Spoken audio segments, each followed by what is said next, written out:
Hey everyone आज की इस वीडियो में हम देखने वाले हैं आर्मस्ट्रॉन्ग नंबर को।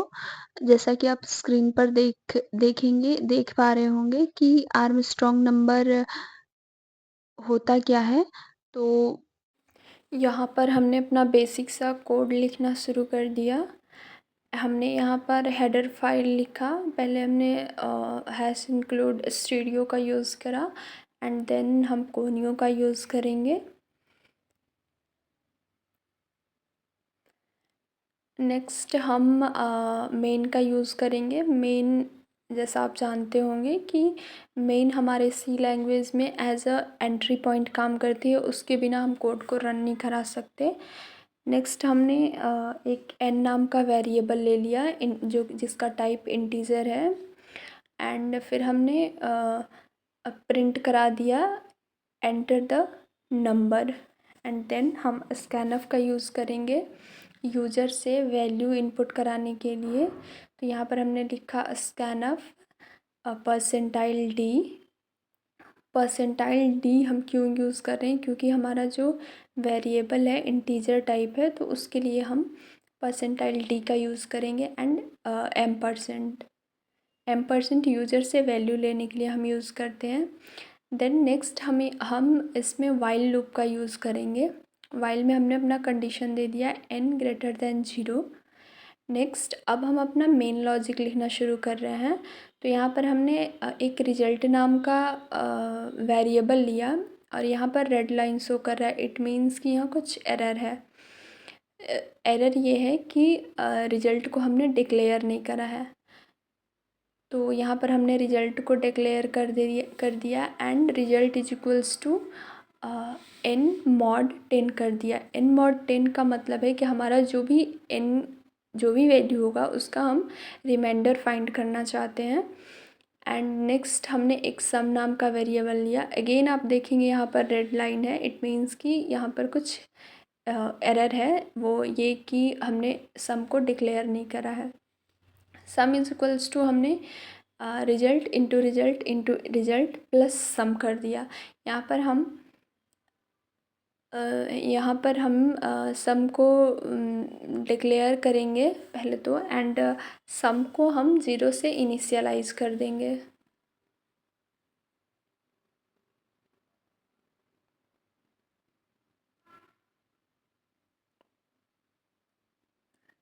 यहाँ हमने सम को इनिशियलाइज कर दिया 0 से। हमारा जो स्टार्टिंग वैल्यू है सम का वो 0 है एंड देन ये इंक्रीज़ करेगा अकॉर्डिंग टू हमारा लॉजिक। यहाँ पर नेक्स्ट लाइन हम अपने मेन लॉजिक में लिखेंगे, वो होगा n equals to n divide by 10। अब देखेंगे कि फर्स्ट लाइन में हमने मॉड का यूज़ करा और यहाँ पर हमने डिवाइड करा है एंड नेक्स्ट लाइन में हम यहाँ पर आप देख रहे हैं कि पूरे लॉजिक में n की वैल्यू चेंज हो रही है। तो क्योंकि n की वैल्यू चेंज हो रही है तो हमने क्या करा, एक c नाम का वेरिएबल लिया एंड उसमें हमने c को n के इक्वल कर दिया। इट मीन्स कि अगर n की वैल्यू 153 है, इट मीन्स हमने c का वैल्यू 153 कर दिया, मीन्स उसको फिक्स कर दिया। क्योंकि n की वैल्यू चेंज हो रही है इसलिए हमने इसको c से फिक्स कर दिया। नेक्स्ट अब इफ़ में हम कंडीशन देंगे c equals to sum. It means कि अगर c की वैल्यू जो है सम के इक्वल होगी, इट मीन्स c हमारा ऊपर 153 है और अगर हमारा सम भी 153 आ जाता है तो यहाँ पर हम कंपेयर कर रहे हैं। डबल इक्वल्स टू का मतलब कंपेयर होता है। तो c इक्वल्स टू सम होगा। इट मीन्स हमारा आर्मस्ट्रॉन्ग प्रिंट होगा। अदरवाइज़ ये नॉट आर्मस्ट्रॉन्ग प्रिंट कर देगा। अब लास्ट में हम गेट सी एच का यूज़ करेंगे, क्योंकि गेट सी एच का हम यूज़ करते हैं स्क्रीन को होल्ड कराने के लिए। तो ये हमारा कोड कंप्लीट हो चुका है और अब हम इसे रन कराएंगे। यहाँ पर क्योंकि हम विजुअल स्टूडियो का कोड विजुअल स्टूडियो में हम रन करा रहे हैं तो हमें जीसीसी को पहले कॉल करना पड़ता है। तो हमने यहाँ पर करा और फिर हमने यहाँ पे एंटर द नंबर करा। हमने 153 को एंटर करा तो आप देखेंगे कि यहाँ आर्मस्ट्रॉन्ग आ रहा है एंड हमने नेक्स्ट एक वैल्यू पर चेक करा तो आप देखेंगे कि यहाँ पर जो हमारा आउटपुट है वो नॉट आर्मस्ट्रॉन्ग। इट मीन्स हमारा कोड जो है प्रॉपर रन कर रहा है। अब हम ड्राई रन करके देखेंगे कि जो इसका हमने मेन लॉजिक लिखा है वो एक्चुअल में काम कैसे कर रहा है।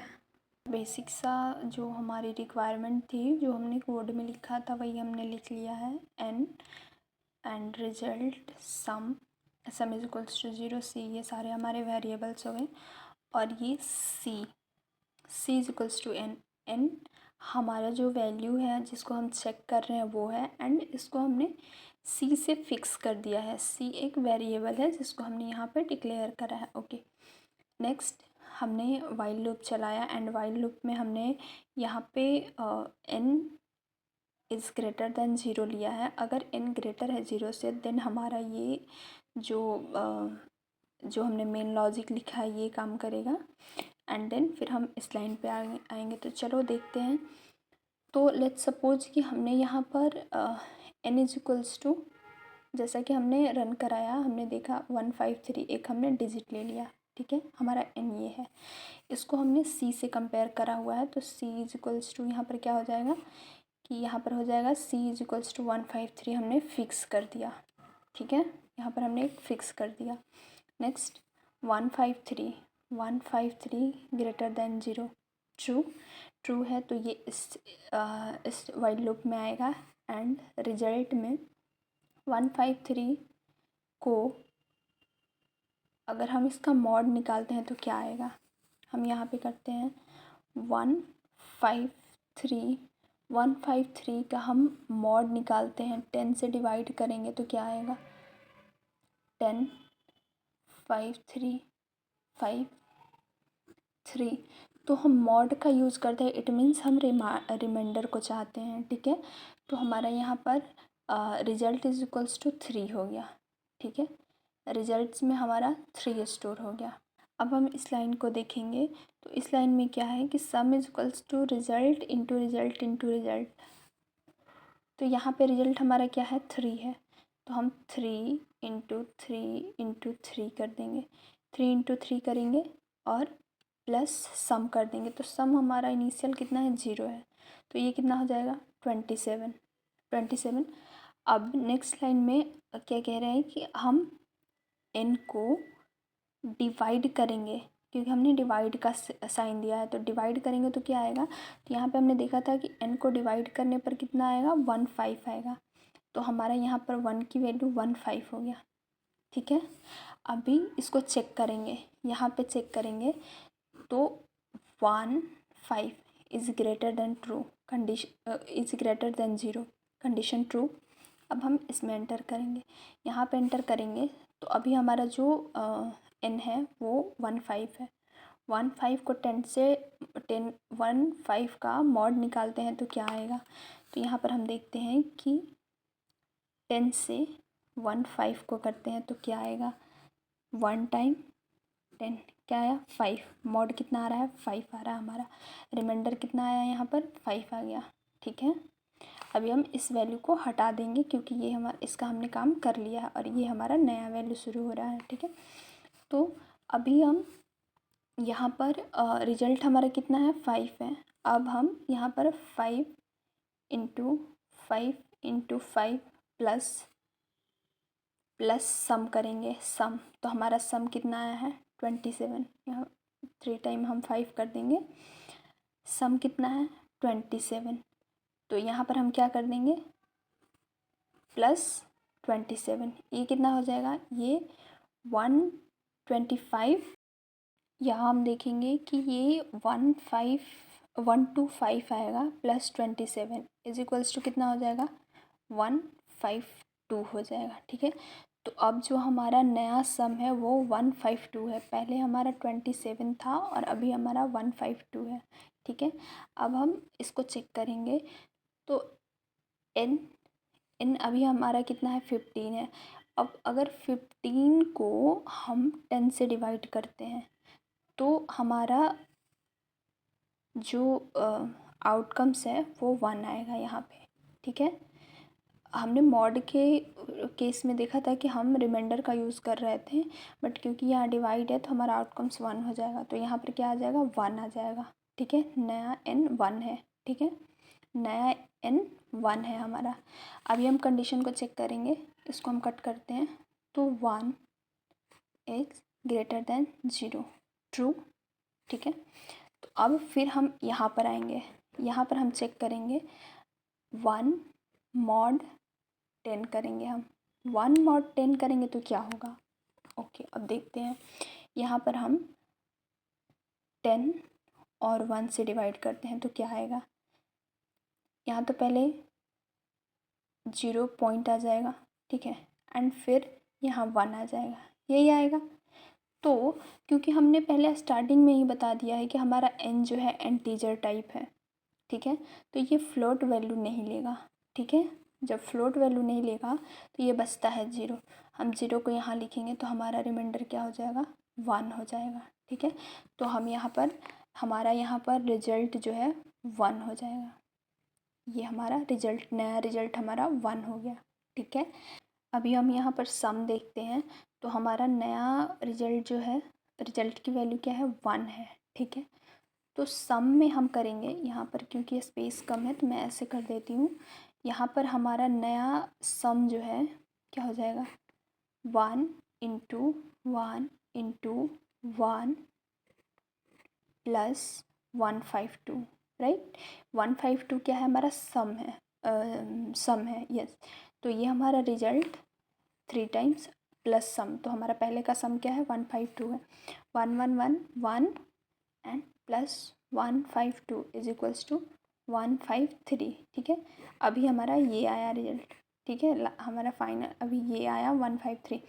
अब हम इसको यहाँ पे चेक करेंगे तो अभी n कितना है, इन हमारा ऊपर हमने देखा कि हमने 1 लिया है। ठीक है, तो 1, ये यहाँ पर हमने n, हमारा n 1 आया था ना, 1 को 10 से डिवाइड करेंगे तो क्या आ जाएगा, 0। ठीक है, यहाँ पर हमने 10 से डिवाइड करा था तो क्या आया था, 0, तो 0। अगर हम फिर से यहाँ पर इसको कट करते हैं और हम कंडीशन को चेक करते हैं, 0 greater than 0, 0 greater than 0, condition false. ठीक है, कंडीशन फॉल्स हो जाएगा तो फिर हमारा कोड जो है इस लूप से एग्जिट होगा और यहाँ पर कंपेयर करेगा। तो c इज इक्वल्स टू सम, क्योंकि आप यहाँ देख पा रहे हैं कि n की वैल्यू जो है कॉन्टीन्यूअस बेसिस पर चेंज हो रही है। पहले 15 था, फिर 1 आया, फिर 0 आया, तो n की वैल्यू चेंज हो रही है, इसलिए हमने यहाँ पर इसको फिक्स कर दिया, कंपेयर करने के लिए हमने फिक्स कर दिया। तो हमारा c यहाँ पर क्या हो गया, 153। तो अगर हम यहाँ चेक करते हैं 153 इज इक्वल्स टू सम, यहाँ पर हमने देखा कि सम जो हमारा नया सम है वो 153 आया है और हमारा c भी 153 है। तो अगर इसको लिखेंगे हम तो 153 इज इक्वल्स टू 153, राइट। तो ये ट्रू है, तो फिर यहाँ पर हमारा प्रिंटफ हो जाएगा आर्मस्ट्रॉन्ग नंबर। ठीक है, यहाँ पर हमारा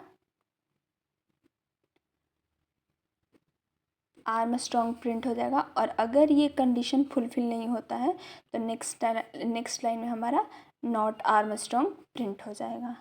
तो आई होप कि आपको ये समझ में आया होगा कि आर्मस्ट्रॉन्ग नंबर का लॉजिक कैसे काम करता है और हम कैसे इसको प्रिंट करा रहे हैं।